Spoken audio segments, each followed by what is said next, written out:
I want to do a podcast about films. I'm not stopping you. No, with you fool. Oh, so you mean you want us to do a podcast about films? Yes. Well, why didn't you say that? I did. I am. Well, you can't say films. You need to say movies. It's a more broadly recognised term. Yeah, don't worry about that now. Are you interested? We can't just talk about films we like. That would be boring. Okay, then what about films we don't like? That sounds even more boring. Okay, how about this? Films we disagree on. Ah, intriguing. So one of us likes it, the other one doesn't. And we discuss our opinions on the film? I think you mean movie. Yeah, don't worry about that now. But yeah, that's the gist of it. All right, I'm in. Great. Could still be boring, though. You're boring. I don't see how that's relevant. Should we do one now?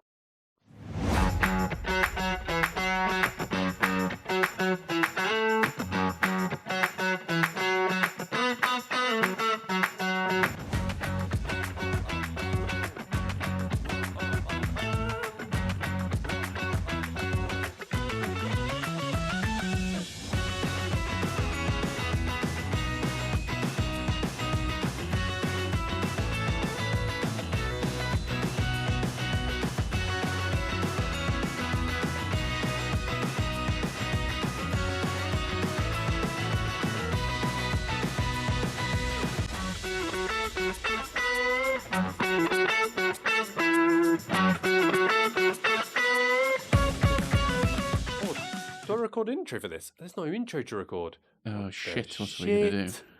You said there was no prep to do, and I've not even prepped an intro. Or a shit joke at the end. Oh my god, this could... I mean, no one will know what we're listening to. You'll have to say something like, this is a first of 4 special episodes. Yeah, first off, insert number, because we don't know yet. It's 4. Yeah, it's 4. It's 4. Unless this one gets spread over, serialised. This ends up getting serialised. We've got 16 episodes. Yeah. And we're, doing a bit of a tournament to determine our top 3. We are. A bracket, a tournament. A bracket, I think it's an American term, isn't it? Yeah, a I don't like bracket. It's like a tournament. Yeah. So yeah, we are pitting all of the films that you didn't like, but I liked, against each other. Mm. And then we're pitting all the films that I didn't like, but you liked, against each other. Mm. And then seeing overall who comes out on top from the two halves of those against each other. I wonder who... I wonder which... Yeah, I'm going to make a joke about being on top. Coming out on top, coming on top. I mean, it's right there. You fixed me with that gaze, and I couldn't get it out. All right, that's the intro. There we go.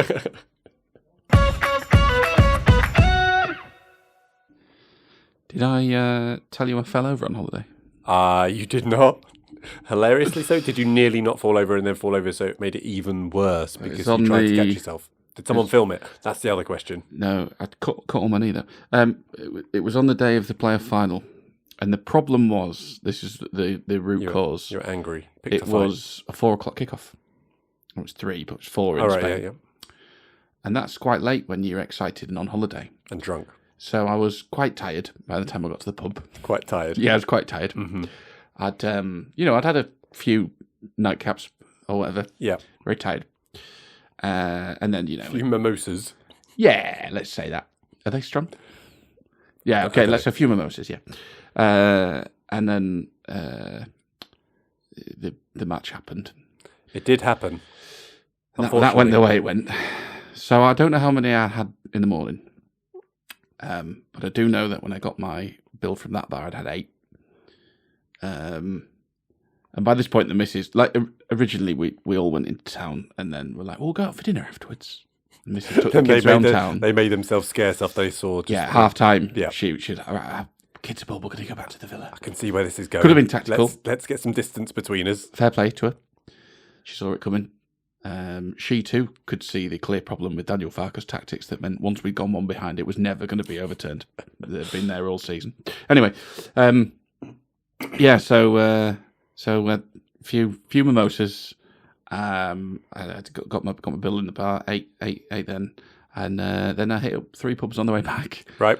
And I was so tired by the time I got back on the trail. Really to sleepy. The villa. I was like, now look, I couldn't even walk straight. Sleepy. I know a bit of Spanish, right? I tried to speak a bit. It's fun when you're in there. And this is how I knew how ever so tired I was, is the barman, when I was like asking for the bill and whatnot, or asking for a drink, was speaking to me in Spanish, nice, and then I had time to not respond, and for him to get bored of waiting for me to respond, and then say it in English. And I'm like, in my head, processing. I'm like, I know what you're saying, mate. I just can't get the fucking words out because I'm really tired. Really tired. Yeah. So on the walk back up to the villa, I tripped up and skinned my knee. That was. I mean, how are you the next morning? Because I imagine being that tired, the next morning can always be. You can always feel a bit of a sore head after being so tired. Yeah. I will extol the virtues of a swimming pool. Sure. An hour in the pool with the kids just rounded things off nicely. It was fine. When you fell, did you do the classic Peter Griffin? It was almost exactly like that. It was almost exactly that. And the thing is, I went down in slow motion as well because you thought it was slow motion. Yeah. Everything was kind of slow motion, but at that point, yeah. Because it was really hot as well, and I was grumpy and tired, as we've said. So the problem wasn't that I couldn't walk; it was that I was walking like a twat, and I was just throwing my feet down, not really taking care, and then went down a little because it's a bit of a rocky path. Went down a bit of a dodgy bit. Oh no, I'm not going to be able to recover this. Timber. So yeah, no, it hurt, and I'm pretty sure anybody watching would have heard me do exactly that Peter Griffin noise. What about you? Anything new? No, not really. I've been extremely busy. Managed to be watching some movies. No idea what they are. We'll talk about them later. Yes. That's not for this. Not for now. Not for a movie podcast. It's only about knee scraping. But yeah, no, nothing really to do. I mean, exciting news on the cafe front. Yeah. No, it's just not exciting. It's not. It's the same. Yeah. It's looking for staff. I might have Still, mentioned this last time. You're going to have to get a shift there. I definitely did mention just this to get the last time. fucking thing open. Yeah, I'll take it over. Yeah. Jesus. But yeah, still no movement. So, yeah. So no real update, actually. So there you go. Well, listen, I've got some beers from my travels. Because we are discussing many movies today. Well, many. So how many have you got? 16? Oh, let's go. No, I thought I'm going to get 8 different ones and we'll just split them. So we'll have but then I was thinking then we'll be very much front loading the drinking. So I've just got 6 different ones. I've already had a pint of Guinness this evening. So. Don't worry about it then. You're loose. You're ready. Yep. I was going to have a second one and I thought... No, that's not. Probably shouldn't.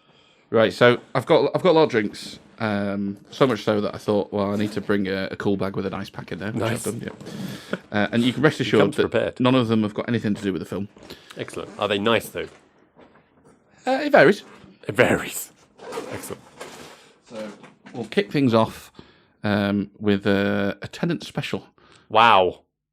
Which is a nice... Because it's a special. It's a nice 3.4%. It's just a little palate cleanser to get us going. Oh, oh, God. What? Is it? I'm a bit worried about what else is coming later if we're going down the special route. Well, we're starting light, yeah. Yeah. Yeah, we're starting light. If you're getting more specials. No. I don't know what joke you're making. Special brew. Oh, God, no. I thought you were going to have all the special brews going down and be like... No. It's the mix. I've not brought glasses. I didn't think. We'll pause it there while you do. Yeah. Let's do. I obviously because we flew from Edinburgh, had the most Scottish experience ever. Got attacked by a live haggis. Oh, I looked close. So this was on the flight back into Edinburgh. We got delayed. The captain came out and he was facing the passengers stood at the front. Oh. And he said, it's always better to face you. I'm about to deliver you the bad news that I've got. Unfortunately, we're delayed by an hour and a half. And then he immediately in the plane. Yeah, in the plane on the runway. Then the first thing he said was, "Toilets aren't open." No, the toilets are open. The first thing he said was, then he went, "Now, we'll not stand for any of the language. There's all sorts of people and there's kids, so not the language on the head." The implication being there, of course, that he'd been swore at profusely, which I loved. I thought, yes, how very Scottish. And then the very next thing he said was, and I just want to remind you that you're not allowed to open your own alcohol that you brought on board, because I know the temptation is when you've had a delay to take a drink. Take a drink as well, by the way. Again, beautifully Scottish. And then when we got into Edinburgh proper after landing, there was a bit of a standoff between a gang of youths and a Scottish gentleman whose choice words were "Get to fuck, you fucking wank." And I was like, yes, I thought they just said that in the movies. You stay classy, Scotland. Yeah. So fantastic. But on the positive side, Edinburgh, beautiful place. It is. Did you actually spend time there? Yeah. Oh yeah. I'm a fan of Edinburgh. Spent a couple of days there. Yeah, lovely. Cheers. Right, cheers. Get the fuck. Yeah, beautiful. Right. Should we get on with the draw? Yeah. Okay, so we're starting with the half of movies that I liked originally and that Carl did not like originally. Various scales of this, which I'm sure we'll cover at some point as we're going through. Yeah. Just to go over the format, what we're going to be doing. So we're going to do the draw for the first half first. And then for each matchup, we're going to discuss the cast, the plot, and the production. Shorter versions, people, don't worry. Oh, God, yeah, snappy. Snappier. And we're just going to decide between us which one has the better cast, which one has the better plot, which one has the better production. There can be no draws. There are 3 rounds. No draws. It's a binary thing. Yeah. So the winner will go through. We'll keep doing that. The 2 winners from the first 2 matchups will play each other. Yeah. The 2 winners from the second 2 matchups will play each other. Same rules apply. On and on till we end up with one movie that has won. You'll pick up the rest as we play. We'll pick up the rest, indeed.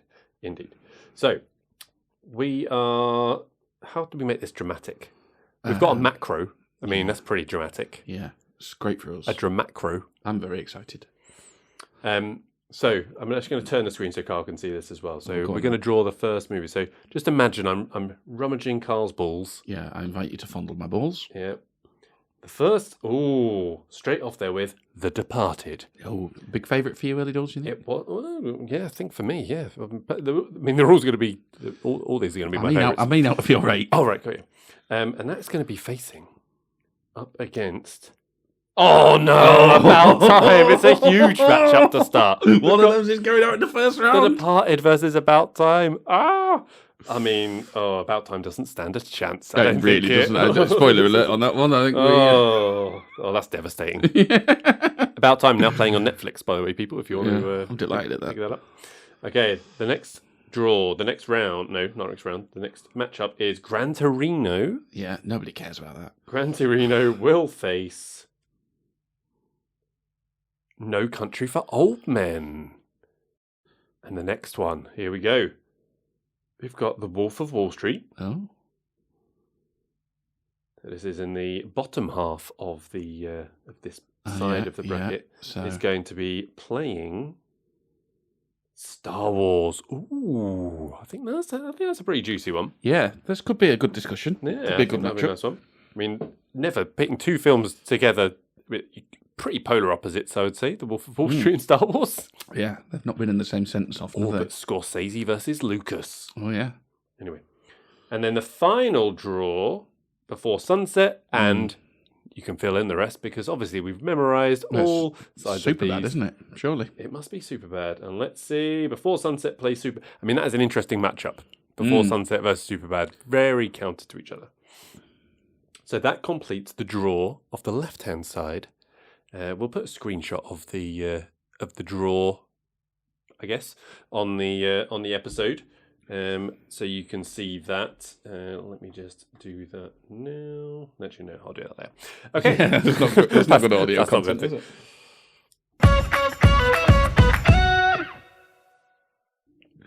All right, so we are with the first matchup, which is The Departed versus About Time.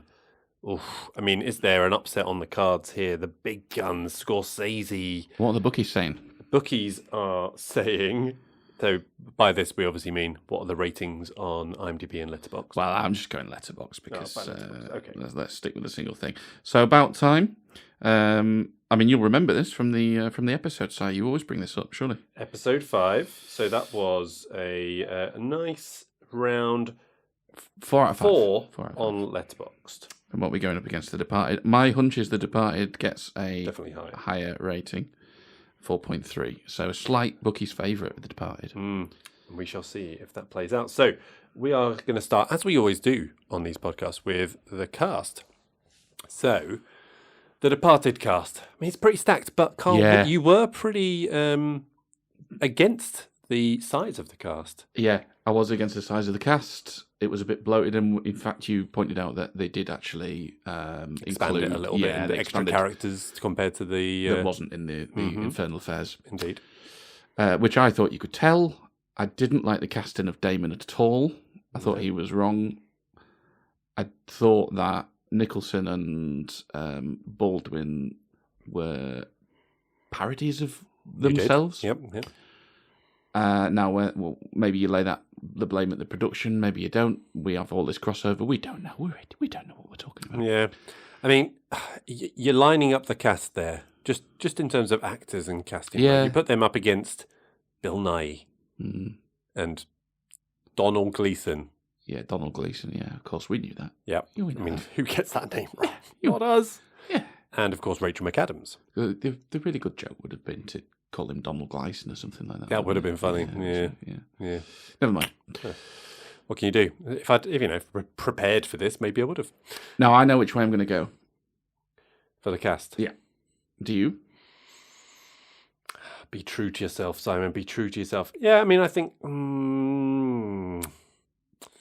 was very pro the cast when I was looking back on this. I think it was a pretty stacked cast. DiCaprio was very good, wasn't he? We were saying this.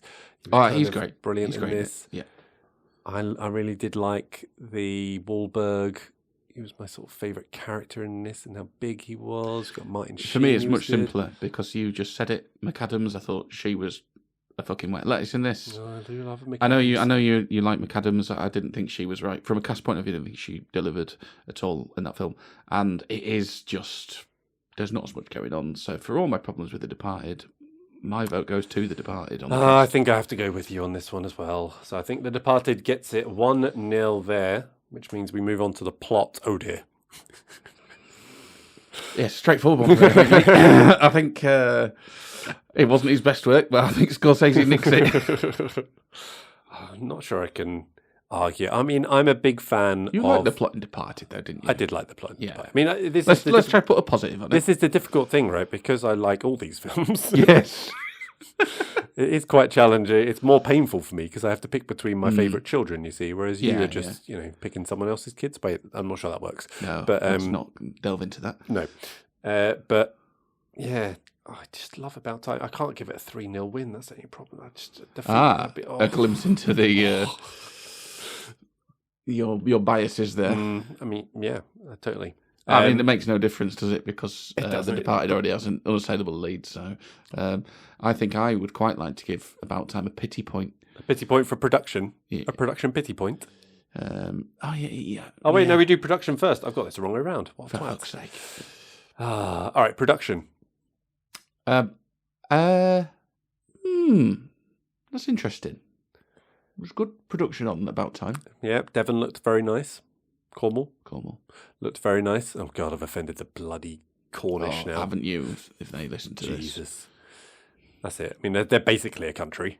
Yeah, I think it counts. Very proud. Mm-hmm. I liked About Time production. It had the little heartbeat things going forward to the time jumping. Do you know what? I think there's. I'm going to say About Time because I thought Scorsese was way too on the nose with some of the stuff the choices he sort of made.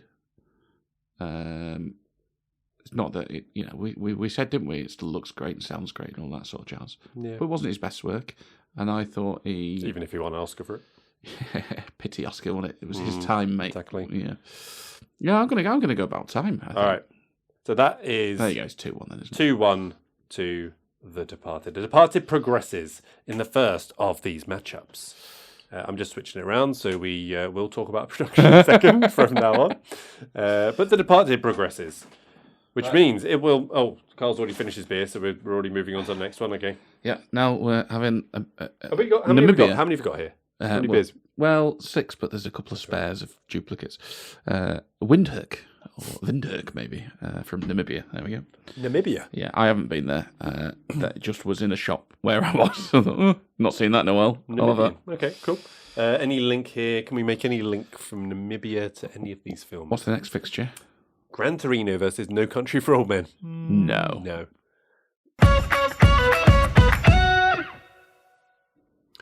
Okay, we move on to the second matchup in the round of 16, which is Gran Torino versus No Country for Old Men.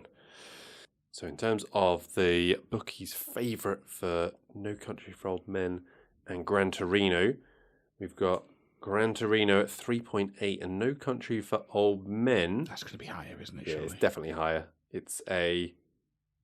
Didn't write it down. What is it, Carl? Oh, I thought you were looking. Well, this was the first movie we did, and apparently I didn't write the Letterboxd score down when I was making my notes for this one. Well, I imagine it's 4+, though. Yeah, because it's a cult classic, isn't it? It's 4.3. There we go. So, favourite is No Country for Old Men. Then we start with the cast. So we've got Clint Eastwood and Clint Eastwood. Yes, he's the only one worth mentioning in this, isn't he? Versus... what's his actual name? Oh no, Shigur, who was played by Javier Bardem. Javier Bardem, yeah. And he was played against with the moustache. Josh Brolin. Yep, and then old Josh Brolin. Yeah, Daddy Josh Brolin. Yep. Name. Yep. Tommy Lee Jones. Yeah. Thank you. Yep. Your memory's much better than mine. Yeah. I'm very tired. Are you shouting out the boy nipples? The boy with the boy nipples? Boy nipples. I mean, I'm not sure I can say he's. You didn't get his nipples name, are a character transfixed on those appendages. Yeah, his fantastic nipples. But yeah, the cast for me. I mean, it's pretty strong. No Country for Old Men for me. Against Gran Torino, I think it's an easy win for the cast on No Country. Yep, no, not much more to say on that one. Production,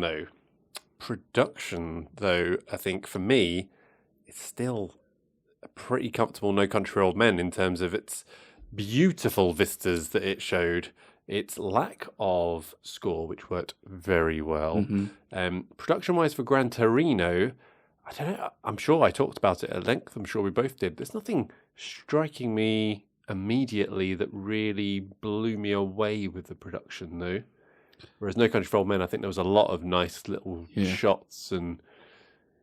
I mean, perfect, but... the episodes out there, I had my problems with No Country for Old Men, but I thought Gran Torino was quite a poorly made film, so it's No Country for me as well. Okay, well, we are unanimous. Which, dead rubber here, but for plot, Gran Torino versus No Country for Old Men. Well, I mean, this is where I had my biggest gripe with No Country. I thought the plot was a little boring, but... Yeah, I mean, I'm hard pushed to say Gran Torino is much better. Yeah, I mean, I think plot's probably the weaker part of both of these movies, weakest part of the three.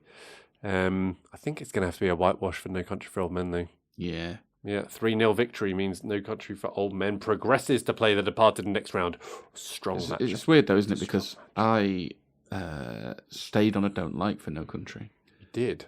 Moved up to an ambivalent for Gran Torino because I just didn't feel that strongly like I really disliked it. You were ambivalent. Yeah, when you put the two against each other, it's hard to say. It's hard to say that. Oh yes, I definitely like Gran Torino more than No Country. So yeah, there you go. Just for the audio listeners, there I said, "God, I'm sick of hearing us putting down glasses in the background of these podcasts. Let's get a mat there." What do I do? The glass sticks to the mat and makes a massive noise. So brilliant. That's excellent production values once again. What did you learn?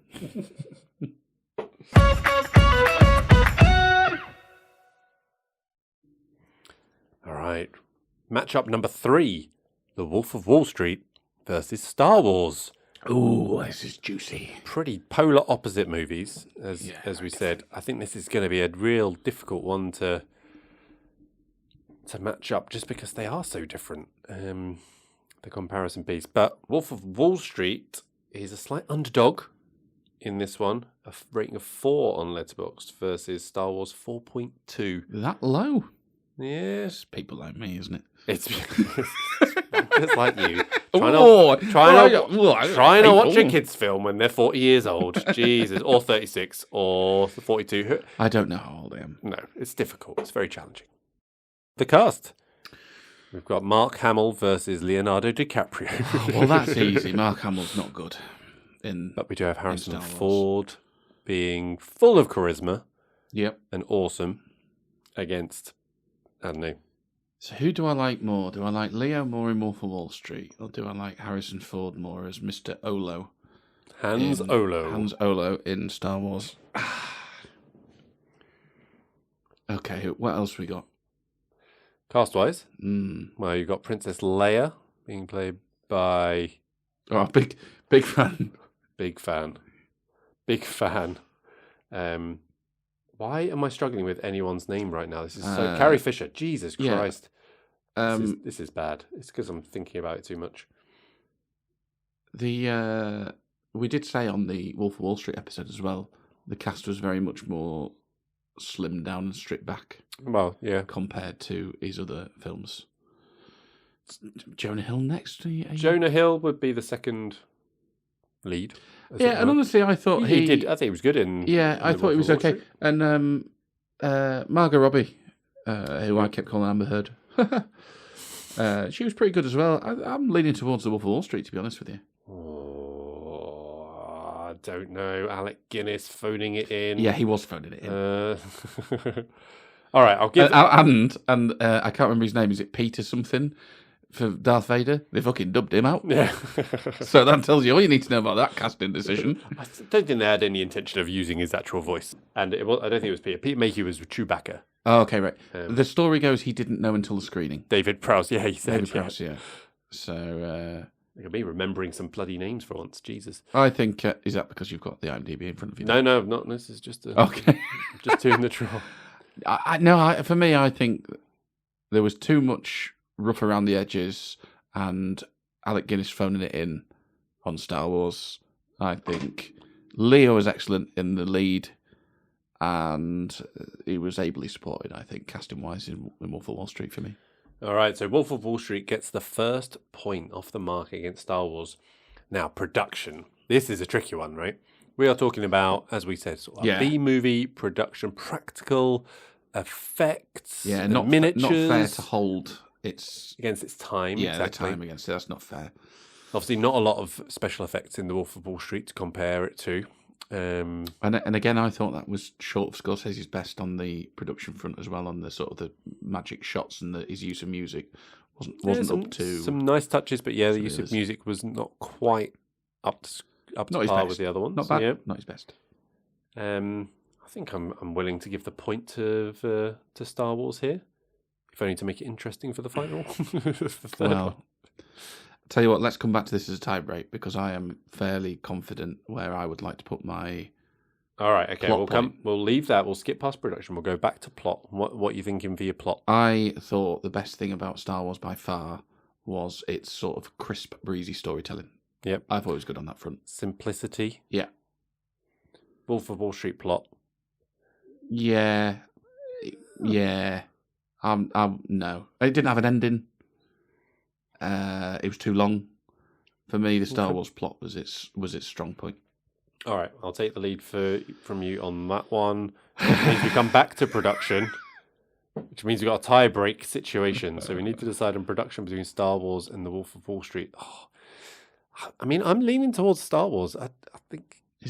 Are you just being sort of... Maybe. Rose-tinted there? Let me see. It has the 20th Century Fox fanfare. Gets extra points for that. Makeup, costume, and the art department, practical sets and stuff for the Tatooine, Trinity for Tatooine. Mm-hmm. Lots of great costumes, the spaceship and vehicle design, CGI. Well, the CGI additions might lose points for that bit. Let's put George score. Lucas's. The score is excellent and iconic. The score is excellent. Dialogue obviously not great. Mm. The CGI add-ons do lose it some. Don't do that. Let's think about the original. Well, I didn't watch the original, but I mean I probably have watched the original, but I didn't part for this. Wolf of Wall Street. some neat tricks. Use of music's okay, but not its best. Yeah, it's not its best. Margot Robbie is naked. Like a lot. A lot of naked in it. I think I'm leaning towards Star Wars. Yeah, I'm happy with that. All right, Star Wars progresses against the Wolf of Wall Street, even. So that brings us on to our final matchup.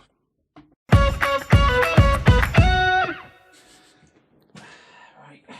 Jesus Christ, this man is just inhaling these beers. I'm a thirsty boy.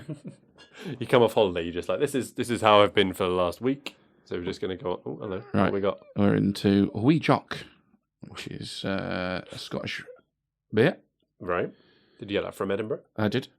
Brewed in Scotland, so that's good. I've not had this one. All this Namibia. Oh, I've not been saying what these vintage. beers are like, by the way. The Namibia one, very decent. Good sunshine lager, that one. Yeah. Liked it. This one promises to be a smooth malty with a toffee nose and spicy aftertaste, so very different to your Namibian one. All right, okay. See if I can get any of that. Yes. The fucking opener, why have I done that? That's foolish. In the bag. We don't even know where the opener is. Oh, no. It's in the bag. Fantastic. It's in the bag, man. What's in the bag? All right, as Carl opens up his fifth beer. No, how many is this? Third beer. Well, look, one and a half beer. Yeah. You don't know how tired I was before I got here, though. That's true, yeah. I want to say, like, when you're using that tired thing, I want to say, oh, yeah, how many naps did you have? No, it doesn't work. That makes you less tired, doesn't it?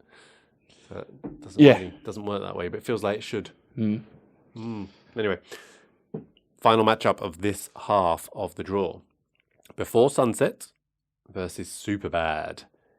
So Before Sunset is definitely the clear favourite here. 4.3 versus a 3.9 for Superbad. I mean, that is actually higher than I thought it would be. Like, I like Superbad, right? But 3.9 is still pretty high. Yeah, I think it's a bit high. For a comedy, but hey-ho.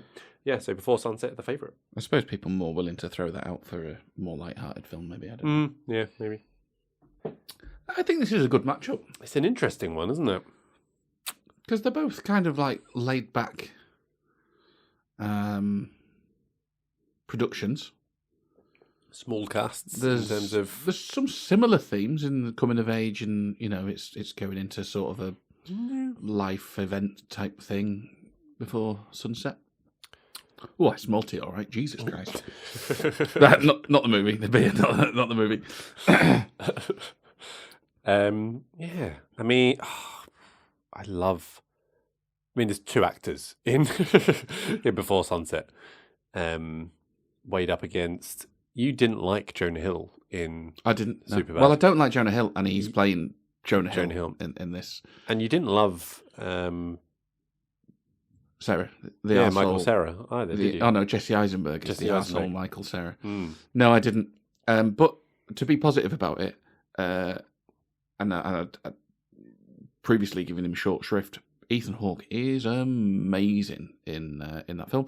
And whilst for me, Delpy is not quite as good, she's still pretty amazing. Yeah, I mean, I think even with Christopher Mintz-Plasse up against it, with that star return, he's got a lot to career do maker against those two. And Emma Stone, I do love Emma Stone. Yeah, she's good. She's not Ethan Hawke and Delpy good. No, she's not Ethan Hawke and Delpy good. I mean, the acting on display in Before Sunset, like it'd be pretty criminal if we. Yeah, I agree. If we didn't put Before Sunset with the point there. Yeah. So Before Sunset goes 1-0 up early doors, but there's still time for Superbad to come back. Production.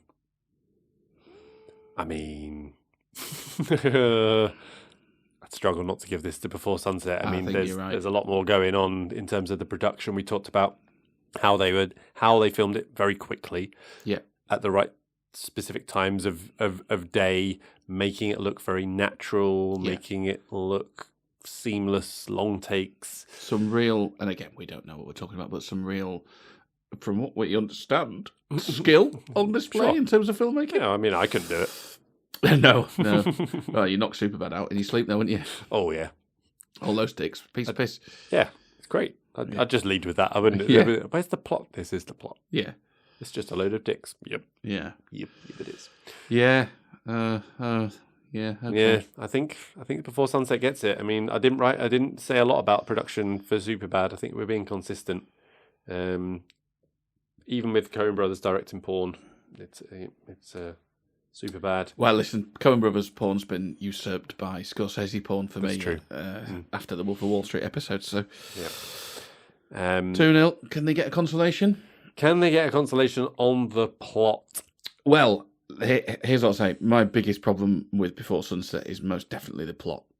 Or the story, really. But, in our section, the plot. I mean, I did like in Superbad the whole very limited time period. It's very small scale, focused without feeling unambitious. You watched American Graffiti yet? No, I haven't. I know you have watched it. And a very big fan of the soundtrack, judging by your Twitter comments as well. Yeah, great fan of the soundtrack. But Superbad is essentially American Graffiti with dick jokes. Sounds great. Yeah, well, yeah. So I Should think put that on the poster. I think you'd Where's like that tagline. We should play the tagline game of Carl's tagline. We should do that at some point. But I think you'd like American Graffiti. Watched. I was really using that as a barbed way to say that Seth Rogen and what's the other guy's name, Evan Goldberg, deserve no credit for what they did with the plot of Superbad. They have in fact just ripped it off. It's difficult, isn't it? A plot of a comedy versus a plot of very much a drama. But I will say, I think my vote does go to Superbad because such is the resentment I harbour for Before Sunset and the direction they take or continue to take, depending on your viewpoint. I mean, I'm going to pick my battles because it doesn't fucking matter. It's a bold strategy. I think I would have given this a 3-0 victory to Before Sunset. Yeah, I mean, look, we can go 3-0 at the end of the day. No, it's fine. I'll throw you a bone. I'll throw you the one. Just remember that for the second half. That's all I'm saying. Reciprocated. Oh yeah, I'm playing by my own rules when really we're playing a different ball game with Carl, aren't we? Right. Okay, that is the end of the round of 16.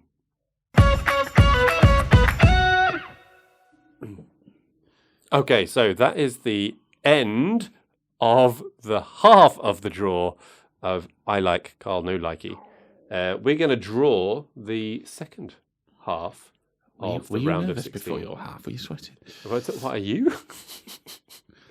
What happens if Tenet comes up against something else I really love? Oh yeah, this could get tasty actually. This could be good. We should get some video on Carl just to see what he looks like when he's morally conflicted. Yeah.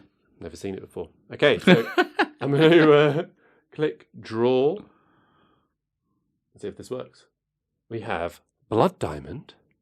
Come on, Tenet. Come on, Tenet. Come on, Tenet. You want Blood Diamond versus Tenet? Yeah, I definitely. What's CTHD? Crouching Tiger, Hidden Dragon. All right, Crouching Tiger, Hidden Dragon. I thought it was a disease. Blood Diamond versus Crouching Tiger, Hidden Dragon. This is a difficult one. Oh, but we move on. The second matchup is Apocalypse Now. Oh, please not Tenet. Please not Tenet. Tenet. Please not Tenet. This will be amazing. Come on, Tenet. Here we go. We'll play Spirited Away. Yeah, as you hide the fucking laptop screen from me, you mean bastard. And the next one is... Stop it. Turn it back. The Thing. Oh, please not Tenet. Please not Tenet. We'll play... I can't remember what else is in there.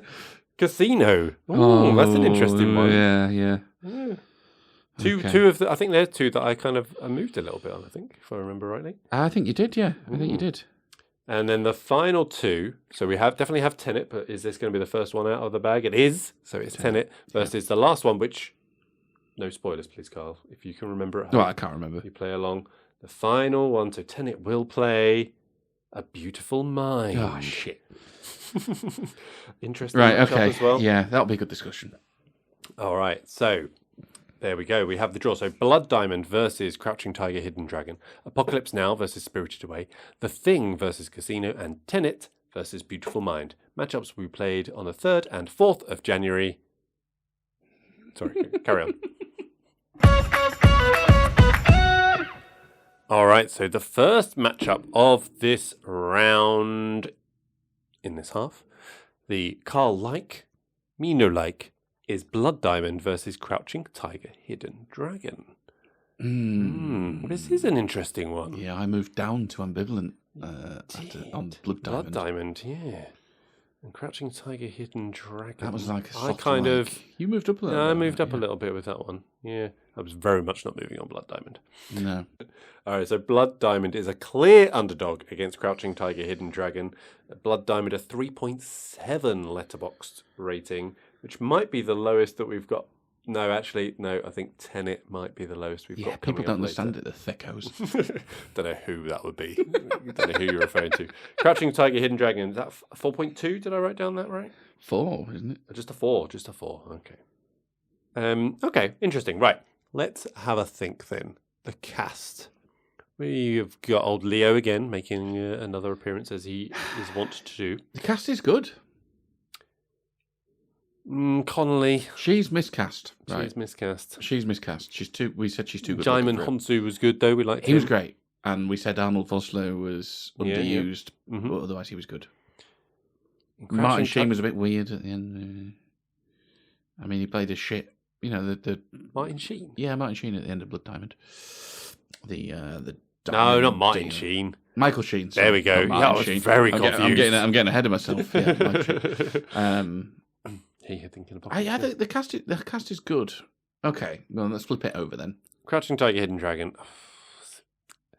Yeah, actually, now you've said it, Michelle Yeoh aside. Yeah, Michelle Yeoh's good. And she is good, but the rest of them, meh to sort of, not really. Yeah. All right, we'll give Blood Diamond the 1 for that one. So 1-0 up, early doors, but we move on to plot. All can change here. Are you going plot now? No, I'm not. I'm going production. Jesus Christ, I've just not flipped them over like a dick. Right, here we go. So what happens? The one bit of prep I've actually done for this bloody podcast, and it's causing the confusion. Typical. You've done it wrong. I've done it wrong. It's just. Bet you get used to hearing that, don't you? Actually, at the moment, it really feels like that. You know, when you're trying to do too much and you're just screwing up everything. Oh, you try too hard. Is that what you're saying? I bet you care too much as well. Don't you? This is. What's your weakness? Oh, I just care too much. Mm-hmm. What's your Yeah, sometimes, I just take on too much. That's my problem. Yep. I don't know how to give stuff away. You see, because you're a people pleaser, Simon. You're a people pleaser. It's true. Don't ask me about that. Yeah. Production. I'm Crouching Tiger, very Hidden clear Dragon. On this. Very clear. Are you to and fro-ing? No, I think Crouching Tiger. Yeah, it's the production on this one.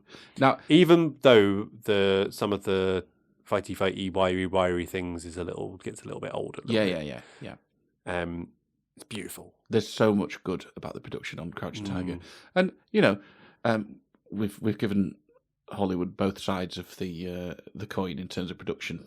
When it's good, it's good. Sometimes it's cheesy and box ticky, and I think actually Blood Diamond hits both of those things. There are some excellent bits for me on the production, and then it's got some of the Oscar baity stuff in there as well. Yeah, I wasn't a massive fan of some of the sort of fighty scenes with the gun fights and things. I thought that was a little bit box ticky as well. Yeah. So yeah, Crouching Tiger. I think Crouching Tiger for me as well. Yeah.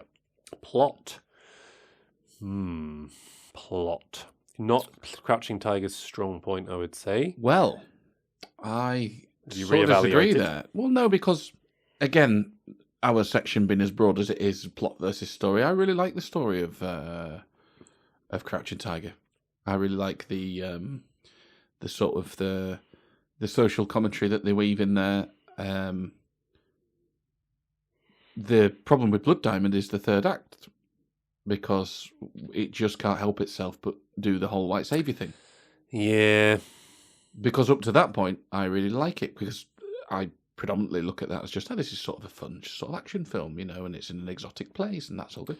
But there is a real problem with the plot. Yeah, and Crouching Tiger did go to less predictable places in terms of the heroic, tragic death of Li Mubai. Yeah. He could have got that antidote, and they could have run off into the sunset. Yeah. Finally realizing their lifelong love. Yeah. And they didn't. So I appreciate that. Yeah. Death over love, yes. Yeah, I didn't think it was. Yeah, I think they're both fairly flawed. I think. For sure. On this, and it's a decider as well. I think I really enjoyed talking about Crouching Tiger more than I enjoyed talking about Blood Diamond. And a big part of that was, the biggest part of it was the production. Yeah. But the big part of that for me as well was the plot. So I think I'm going to have to go with Crouching Tiger and Dragon. I think I agree. I think it should really be 0 for both of them. But okay, we'll allow it. Crouching Tiger, Hidden Dragon progresses.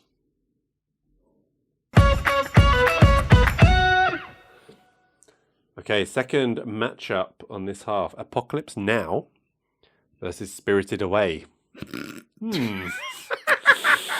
Right, we should spend some time trying to decide this. Okay. Which is a shame because I think Spirited Away's got a lot to offer. It's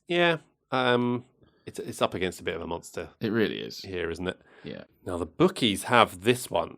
Quite surprising, I think, but we'll see how it goes. Spirited Away is a slight favourite, 4.5, the highest of the Letterboxd ratings that you see. Like you, though. Really? I know not on this film. Hey, but I did love The Boy and the Heron. Oh, I loved it. I haven't seen it either. Well, what was it? What was it? I did. Yeah. You were like, have you not seen Miyazaki? Oh, I've seen loads of Miyazaki. I did not say that. I said, have you seen Miyazaki? You're like, yeah, loads, mate. Yeah. Well, I couldn't do a top 3, but you could. You've seen 3 or 4. Jeez. Yeah. Anyway. What did we say? Spirited Away. 4. Look, he's got one in the pocket. Spirited Away was 4.5 versus Apocalypse Now a 4.4. Still high. It is high. Apocalypse Now. You love that movie. I do love that film. Yeah. Yeah, but I recognise that. Rating. What? I don't know. Simon's had a beer. I recognise that ratings are, you can't.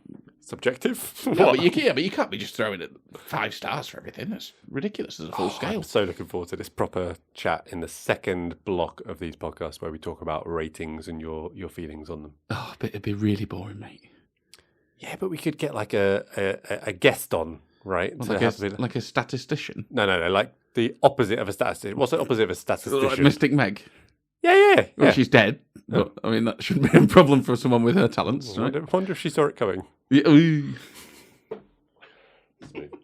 So cast in particular, I think it's a real difficult one. One, because it's an animation, so it's kind of got that against it from the get-go. It's going to be pretty tricky to say, yes, I much preferred the voices than the actual actors putting on their performance. We'll spend more time talking about the Apocalypse Now cast in the next round. Spoiler alert. He's just what? Maybe the production and plot of Spirited. Nope. Okay, fine. Production.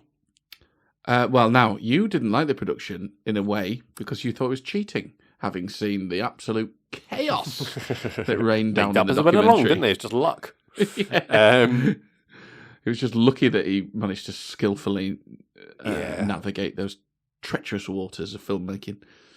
Yeah, the production's awesome on Apocalypse Now. Yeah, and against an animation, it's tough, isn't it? They've got a ceiling. It's difficult. It's tough. They've got a ceiling. It's another one for Apocalypse Now. Yeah, and for the plot, I didn't really love the plot of Spirited Away. Anyway, I'm with you. Really, for me, the Spirited Away thing was a very, very low key. Yeah, this is a nice kids movie with a bit of something to say, but it doesn't go that deep. It's not particularly exciting. I really, and again, I know you highlighted some pacing problems with Apocalypse Now, which I didn't disagree with. Yep. But for me, I really liked it. I thought it was pretty gripping, Apocalypse Now. Spirited Away does have the fact that I spotted the allegory. It does. Going for it. Yes, well done you. So I almost want to give it 5 points. Well, I tell you what, because it's going out, let's give it a point. Oh, okay. I'm not going to do that. I'm going to give it to Apocalypse Now. Oh, you're still picking your battles? No, I think I'm just being true to myself, Carl. Oh, yeah, very good. Not playing a game. The spinning, I see. Save the game playing for when it comes to my film versus your film in the final. The final and the third and fourth place playoff, yeah. Oh, wait, before we move on, Apocalypse Now just reminded me of something whilst you were on holiday. Mm-hmm. So we went for a couple of walks in the countryside. It reminded me of something as well. Oh, dear. Oh, just my general tiredness. Oh, yeah. We went for a walk in the countryside a couple of times. And and I'm sure you've done the same. You walk through farmers' fields, because that's the route that it takes. Yep. And we came across a group of rather defensive cows. Oh yeah. And sheep. You walk up to sheep are just like fuck. Sheep are pussies, aren't they? Yeah. And they're just very good. Yeah, like it. They're just straight off. They look at you for a bit, and then you're like, shit, they're coming. Sheep are pussies. We should put that on a t-shirt. Sheep are pussies. Add it to the merch list. Yeah. Cows, however. Oh no, not pussies. Famously not pussies. It was like Tommy DeVito or somebody just like, what? Yeah. Think I'm funny? Funny how? Yeah. Just look at. So they looked at it. They followed us, and then they followed us all the way. Yeah. Just 3 of them, just in a line, just like, yeah, fuck in my field. Yeah, what about it? Yeah. Whatever. And Theo just said like, oh god, it's like an apocalypse or something. I was like, yeah, apocalypse cow. Hey, I didn't even see that coming. That's great. And Theo was just like, what? Yeah. So it's like, I was well pleased with myself. Emma was laughing. You should Theo have been. was just like confusing. Yeah. I really appreciate you telling me that, mate. Anyway, that's great. There you go.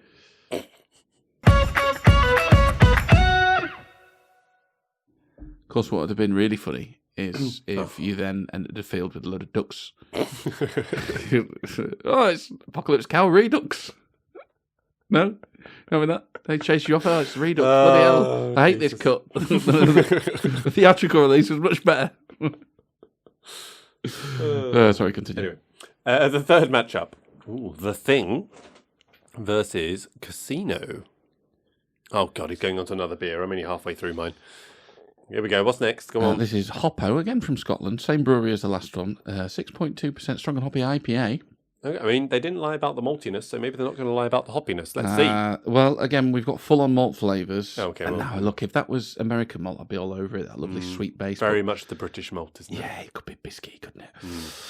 But we're making all the right noises on the hop front. Cascade, Pacific Jade, Chinook, and Columbus, which I love. Excellent. As a hop.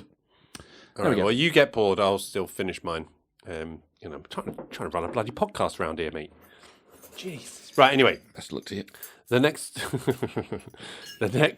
matchup is The Thing versus Casino. So these were 2 that I think I ended up moving. Oh, this is juicy. I definitely moved on The Thing. The matchup is juicy, not the beer. Right.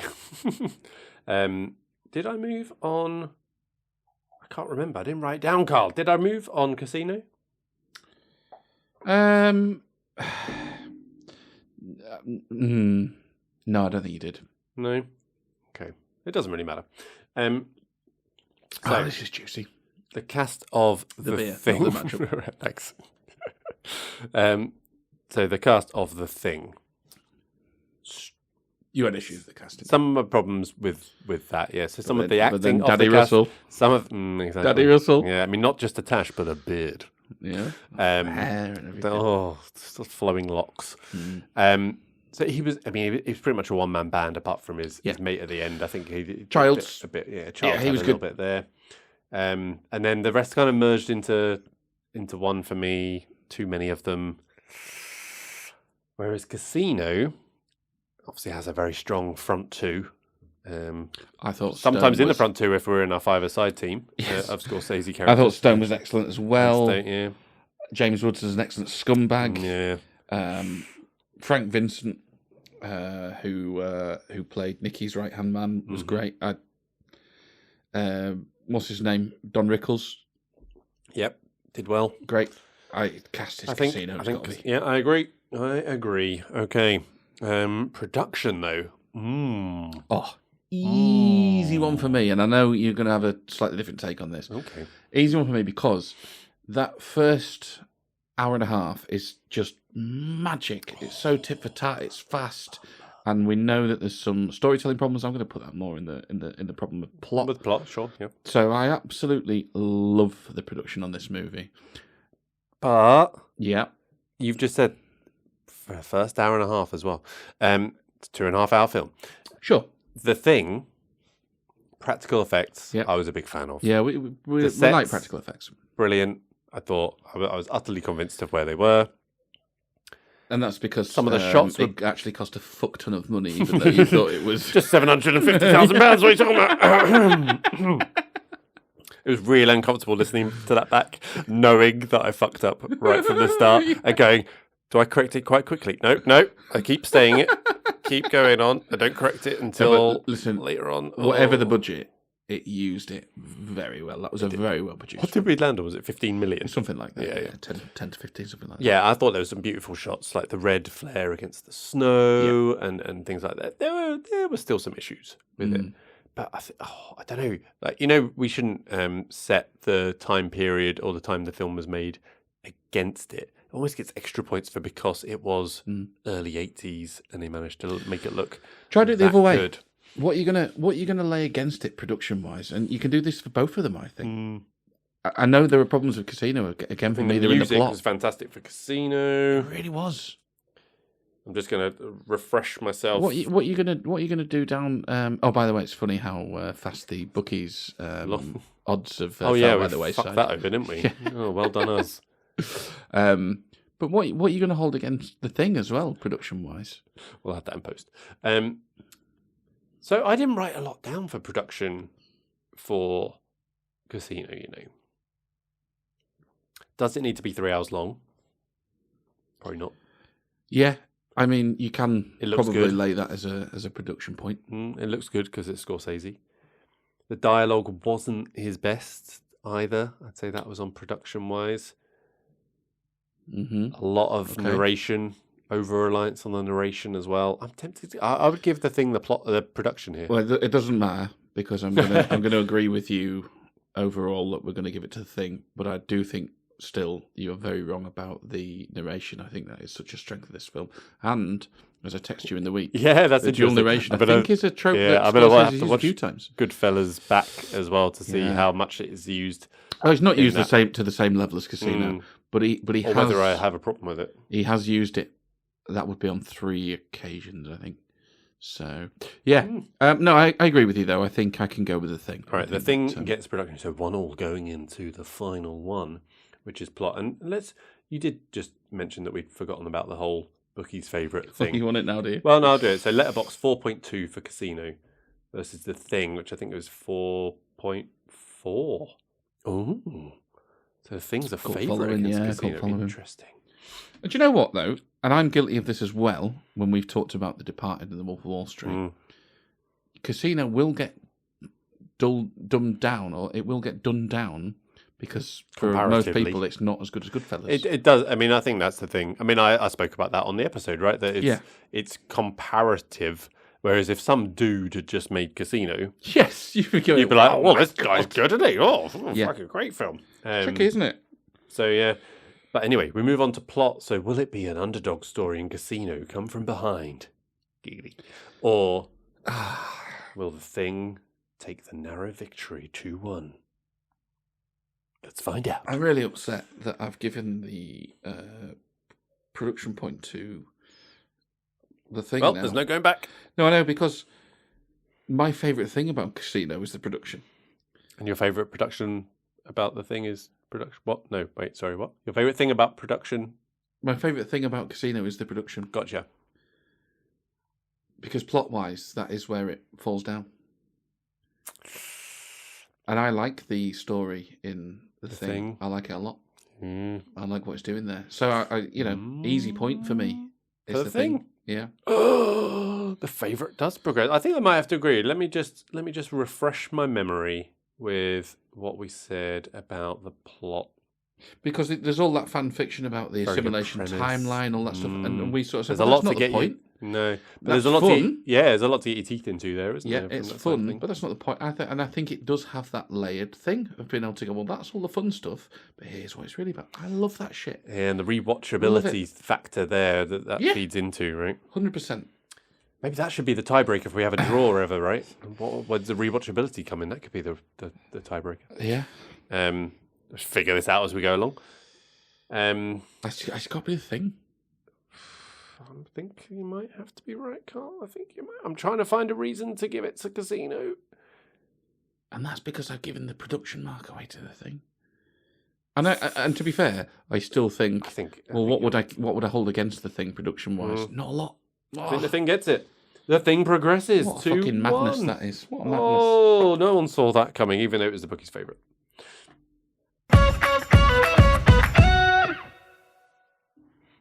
Alrighty, we move on to the final matchup. This is the last of the round of 16 games, and it's a big one. It's the prime time. What would it be now? And if it was the FA Cup, when do they actually play FA Cup games nowadays? Who knows? Anytime they want. That tells me about football. What's next? Tenet. Yes. Versus A Beautiful Mind. So, cast. I mean, I think that's fairly easy. Is it? I suddenly had a proper easy thought then, and then I was like, actually, 3.4 to 3.8. Which way are you going?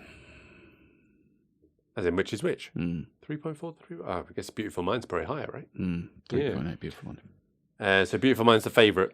3.8 versus 3.4. I mean, I've got quite big problems with both of these movies. Cast-wise,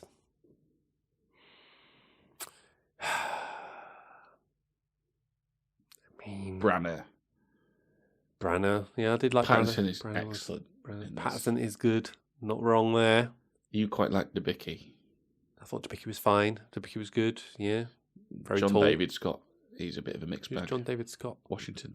He's a bit of a. He's got. I was saying it, not John David Scott. I don't know who he is. John David. Right? David. Yeah. He's a bit of a mixed bag. He's got issues, right? But it does have Ives, or whatever his name is. Not Aaron Ives. Taylor Johnson. Eves. Yeah. Ives. Was it Ives? Yeah, Ives. I'm getting You love confused Ives, with yeah. bloody the other one. Yeah, good. Fuck Yeah, hell. oh, yeah. That happens, doesn't it? Come on. You know what I mean. I don't know. Inception. Oh, Tom Hardy. Yeah, Yeah. It's still Ives, though. whose character Right, is... Again, we talked about this. These things aren't real. They're not documentaries. These are just actors No, but his playing characters. His name's similar, right? Right, okay. His I thought you were name trying to is correct an Ives. actor, Ives. I was Ives, but he's got there's a similar character name In Inception. in Inception, Right. which is like Eves or something. This is Tenet. Tenet. I mean, I'm confused already. It's just to say Tenet, it confuses me. Yeah, Aaron Taylor Johnson. Aaron Taylor Johnson. And actually, I came round on him as well. And What did I see him in recently? Bullet Train or something. No. I did, but no, in the Fall Guy. Oh yes, not seen it yet. Oh, you should see it. It's fun. It knows exactly what it is. Mm-hmm. You know, like a movie. Yeah, I have like, a lot of time for that. And Shoot 'em Up, Clive Owen, that film, Paul Giamatti, that film knows exactly what it is. Yep. And it's loads of fun. yeah, and there's no reason to recast the female lead. You know why? Emily Blunt's in Emily it. Blunt's in it, Do so I you know don't why? need to I know recast why. And she is delightful. Yeah, of course she is. She's Emily Blunt. Delightful. You know what keeps popping up on all of my social media feeds? Emily Blunt, best of Emily Blunt. Just Emily Blunt everywhere. Yeah. Facebook, little clips of Emily Blunt. Oh no. On Twitter, just Emily Blunt. I'm just like, this is great. Yeah. I'm fine with this. What a pity. And she's just so funny. She is funny. Yeah. Yeah. Yep, we love Emily Blunt. I don't know if you may have noticed this. Fans. I make no apologies. No. Okay, so we'll get back to it. Cast, Tenet, Beautiful Mind. I think I might have to go Tenet. I really like Russell Crowe. Paul Bettany, He was Wimbledon aside, Yeah. never does a bad job. Yeah. Oh no, I forgot who else was in A Beautiful Mind though. Who Old are you Harris. thinking? Oh, Ed Harris. Oh my word, Ed Harris. Ed Harris is good, He even is. if he's not real. Yeah. Spoiler. Imagine if that's how you found out. That was Oh, for fuck's sake! Oh, I was desperate to watch that film. That's 15 Bettany? years old. not real either. None of it's Simon. None of these it's aren't real. documentaries. Are we going to include documentaries in this? No. Never. Well, no. How boring? We're boring enough already. Imagine talking about it. Well, I'd have liked more science at this point. I mean, I think you're underselling documentaries here. No. I love documentaries. Fucking talking about them, though. Fair enough. I suppose cast might be difficult. Yeah, that narrator. Recasting. You know how I hate narration. What were they thinking? You must presumably really struggle with documentaries. Ironically. All right. Honestly, it's tough. Can we come back to cast? Okay, we're coming back to cast. We're coming back to production. So, Fuck. no, I think I would be comfortable giving okay. production to Tenet with that one. I mean, if it's very much that's the strong suit of Tenet. I would say. Listen, let's give props to Beautiful Mind because that for me is Hollywood done right. I love what they did with that. Yeah. But Tenet with all the backwards stuff, the choreography that went into that, talking backwards, the way they intertwine it, next level. Yeah, it's got to be Tenet. Yeah. I don't think there was anything really massive about A Beautiful Mind. I gave some props to its actual moments of levity, but is that production? Not really. Yeah, it depends if you're talking about screenplay and stuff and the way they're executing it, but yeah. The aging was pretty bad in places, decent in others. So I think it's an easy point for Tenet for me for production. Yeah, fair enough. Tenet takes a 1-0 lead after a bit of a pause on the first one. Yeah. Plot, though, I can't... Oh, this is impossible. Well, not for me. So, I would struggle to give Tenet a point for plot based on my opinions previously shared. For fuck's sake, Simon again. Oh, Jesus Christ! He's had a beer, ladies and gentlemen. It's not just one beer. Yeah. This is all mine. Yeah. Oh, lovely stuff. So the thing is, here's where we've got a bit of a difficulty with the format. I'm so hard on the plot for this one. Take that how you want.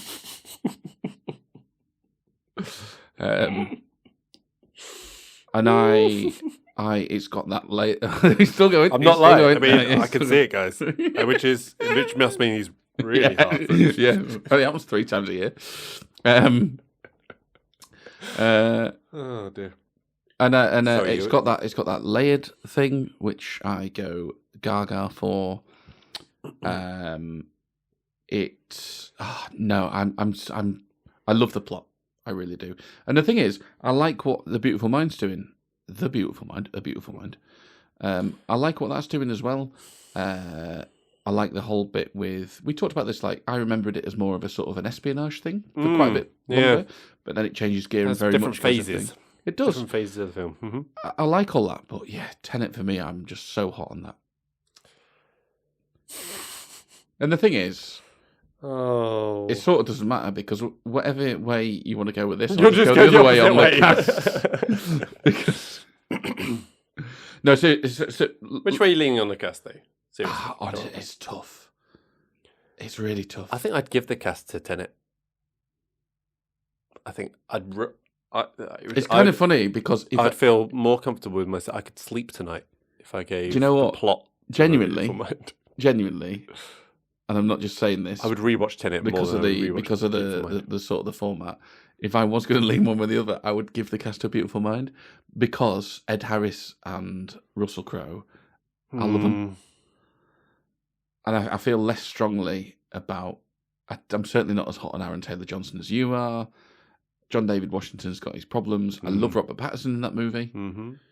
I would probably give that to the Beautiful Mind cast. Obviously, you want to go the other way. What I would say is, if you, and I know we're not doing this in these rounds. I'm really like on the Tenet plot. I'm very far over that way. On the cast, I'm only slightly edging towards A Beautiful Mind. So, if you were going to roll the two together, I'm like, you would overpower me. I'm very yeah. The sheer, on this as well. The sheer hardness. Yes. You've done no chance. Overwhelms it. Yeah, there'll be no thumbing in here. Would beats all. All right, I'm going to give... It's a 2-1 victory, regardless of which way you look at it. Tenet is progressing. Tenet is progressing. Go through. And we disagree on rewatchability as well, because you go, well, what's the tiebreaker there? And I go, mate, I fucking watched it 6 times. Yeah. No, I would rewatch Tenet because for those very reasons of trying to consume it in different ways, right? Yeah. So, all right, Tenet is through 2-1. We're just not entirely sure how it fell 2-1, but it definitely won 2-1 somehow. I fucking love it, mate.